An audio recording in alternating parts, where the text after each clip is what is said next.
Hello everyone, welcome back. I'm Dr. Alexandra Mayer. If you're new to my channel, welcome. We're so excited to have you. Today's video, we're answering a question: what could you be missing if you have hair loss when you're looking at your history? Before we dive into this and dive into kind of the phases of hair loss, because that's how we answer this question, if you like the content that we're putting out, can you go ahead and hit the like button for us? It helps us to just get our videos out to more women like you, and help people to better understand their health, which is really our goal. And on top of that, the like button is completely free and it helps us out so much. So if you guys could just hit the like button, that would be amazing. So again, today's video, we're talking about hair loss, and we're talking about what you might be missing in your history and kind of that correlation that's a little hard to make. So in order to better understand this question, we're gonna have to dive into the phases of hair growth. So there's three phases of hair growth. There's the anagen phase, the catagen phase, and the telogen phase. So in the anagen phase is your growth phase. This is when your hair is actively growing. And in a healthy person, this lasts about 2 to 6 years. Now that's a huge swing, right? This is why some people have hair that just doesn't grow past a certain length, right? They tend to be on the shorter side of this time frame for anagen, versus people whose hair really does grow quite long might be on the longer phase for this anagen phase. The other thing that's interesting is that other hair on different parts of your body, so like eyebrows, eyelashes, arms, legs, they all have really short anagen phases, which is why we create these little tiny short hairs. This also does play a role in androgenic alopecia, right? So the way that we grow our hair when we have hair loss, sometimes if the anagen phase is a little shorter, it can cause a little bit of miniaturization of the hair, which is basically a medical term for just creating a little bit more thinner shaft of the actual hair follicle. So your hair can appear thinner, but it's not actually necessarily an abnormal amount of shed. So the next phase is a transitional phase, and the transitional phase is the catagen phase. Basically what happens in the catagen phase is that the sheath surrounding the hair follicle shrinks and attaches itself to the hair follicle, and it starts to create what's called a club hair. Basically the transitional phase is exactly that. It transitions from your growth phase to your resting phase, which is kind of what we're going to talk about next. This only lasts about 3 weeks, so it's really quick. The next phase, however, is your resting phase. So in your resting phase, your hair is completely, so your hair follicle is now in the form of a club hair, and it is not actively growing at all. It's literally just resting. And what will happen at the end of this phase, right, is that hair shed and it's pushed out by a new hair that's now in the anagen phase and growing. So it's a circle, right? We expel this hair and then we grow a new hair. What's important to think about is that the resting phase is actually longer than we think it is. It's about 100 days, 90 to 100 days. This is really important, because if we're assessing a patient for hair loss, we have to start thinking about what happened 3 months ago, basically, right?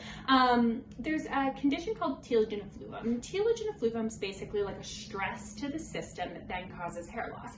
And depending on kind of how big the stress is, right? Telogen effluvum can push as much as 70% of your hairs into that resting phase. What this means is that during the time of stress, you're not going to notice any difference with your hair loss.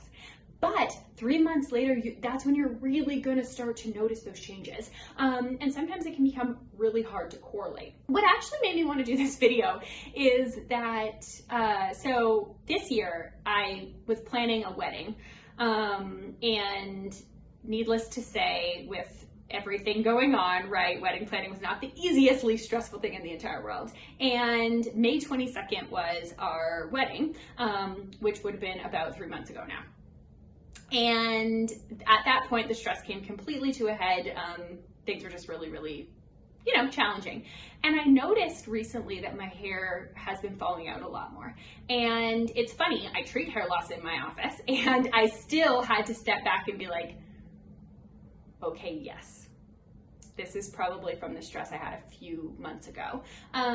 With telogen effluvum, usually when you have that kind of stress or shock to the system, it can push, on average, it's less than 50% of hairs into the resting phase, but like I said, it can be up to 70% of hairs. So this is one of the ways that psychological stress, like I was just talking about, can impact your hair, is by blunting that anagen phase, making it shorter, and pushing hairs into that resting phase, which means that you'll lose them about 3 months later.